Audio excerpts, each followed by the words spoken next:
Hi class, hope your week is going well. Hey, I just wanted to send a quick update. So I was intending to get your grades all updated last night, and believe it or not, probably believe it. So I think I've told you I have 4 kids and work more than full time. I fell asleep at 8 o'clock, so usually my work time is in the evenings, and so I wanted just to say I'm sorry I didn't get to updating things entirely last night. So today is actually my wife's birthday, so I'm shooting for this weekend. But things are looking good. I've been super impressed with your conversations, your questions. I really am valuing these 3-2-1s. I was just actually talking with another class that I'm teaching in the Marriage and Family Therapy Clinical Psychology Master's Program, and it's the Career Counseling and Development Career Development Theories and Techniques course. So career counseling focus, and we were talking about the importance of just asking the right questions and how do we have these discussions with clients, and we got to our assignments, and they're doing a similar 3-2-1 on one of the main textbooks they're looking at, and one of the students said, man, I really didn't think that I would, but I really enjoy that simple 3-2-1 assignment. It's very practical, it's very useful, but it helps me to kind of focus in on what I'm reading. And some people are like, well, you're just using that as a tactic to, make sure we do the reading. And my response is, yeah, I am. So, but what a great way to truly engage with the content and be forced in a way, in a very, non-harsh way, to think deeply about the content. So I'm just looking at even one of the 3-2-1s right now as I'm making this video, and I'm reading just the incredibly thoughtful responses and the important questions that are being asked. And this is why I just got to tell you, I love teaching graduate leadership students, because I find so often, and I would say much, much, much more often than not, the questions that are asked, the comments that are made, the papers that are written, the responses that are given are so thoughtful. And you take these things so seriously, and you really want to know, you genuinely want to know answers to questions. You're not just asking them for the sake of asking questions. You're actually asking questions with the specific and intentional purpose of finding answers. Like, I want to know. This is such important stuff. As we talk about work, and I don't know if I have talked about this, but it's worth repeating. We have this idea, this thought of kind of this hierarchy of how we view work. So trash truck drivers, not important. We talked about that, right? So school teachers, super important, and yet we're going to pay them less than trash truck drivers, even though we said that trash truck drivers are really not important, but we're going to pay them lots of money. And so the correlation between importance and pay, that's obviously off, right? So we have these conversations. We say that to be a doctor, super important because you're saving lives.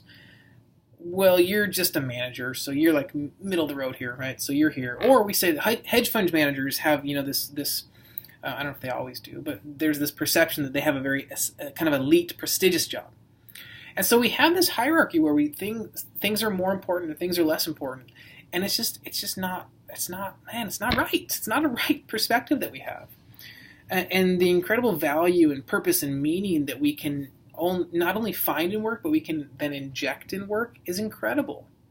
And so here you are. I don't know where all of you are in the spectrum of work. You haven't given me your full CVs or resumes to say this is what I bring to the table. I have this incredibly important job, or I have this job that's paying the bills while I get through school.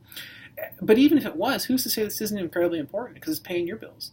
And who's to say this one is the most important because of the title, right? So we have to reframe things. We have to rethink things. We have to kind of renegotiate how we understand work and the value of work, and what's work for, and what's salvation for, and what's the role that faith plays in work, and does faith play a role in work, and how can I, one of the questions was, how can I live my faith out if I'm reprimanded for sharing my faith? And these questions, and they just come around, but you want to know answers. And I got to tell you that nothing brings greater joy and excitement to a professor than seeing students truly wanting to get to the heart of what's going on.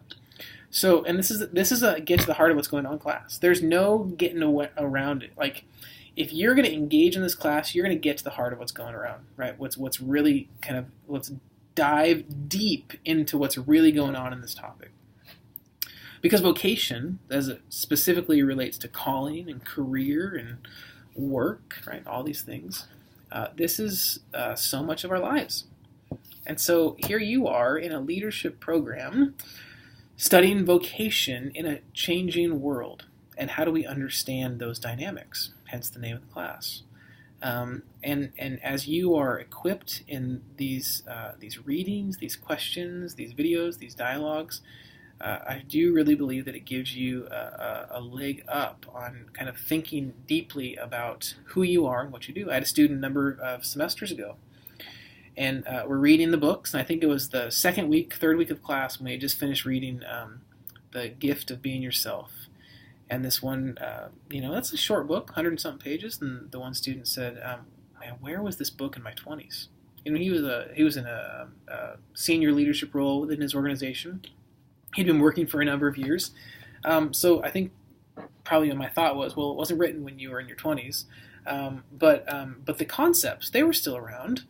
And so he said, I've just been giving this book out like candy. I bought copies. I'm lending it. I'm giving them to people. You got to read this book. I mean, this will change the way you think about work. This will change the way you think about who you are.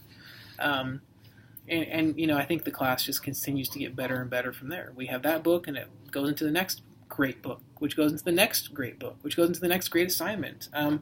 But why are these books great? Why are these assignments great? Because they're really kind of explicitly connected to who we are, how we think, how we're wired, what we're created to be, to do, and how all of it relates to our vocation. So we're getting to the heart. We're asking important questions. You're asking important questions. You're thinking deeply. And it's so obvious to me, which is what gets me super geeked out, that you are truly seeking to understand vocation in a changing world. So watch for your assignments to be returned soon with updated grades, and then I will probably post a video sometime this weekend, again, kind of to give us another look at where we're headed. We have 4.5 weeks left, so we've got a lot still to do. And so I hope that you are following along with the to-do lists and the syllabus. And sometimes, you may have differences there. So maybe the syllabus says something a little bit different as far as like what you should be focused on, because we're not focusing on it right now. So I want you to make sure that you're looking at both the syllabus and the to-do list within Sakai. So more this weekend. Watch for your grades to be updated, papers to be returned. Hope you're having a great week, and we will see you online.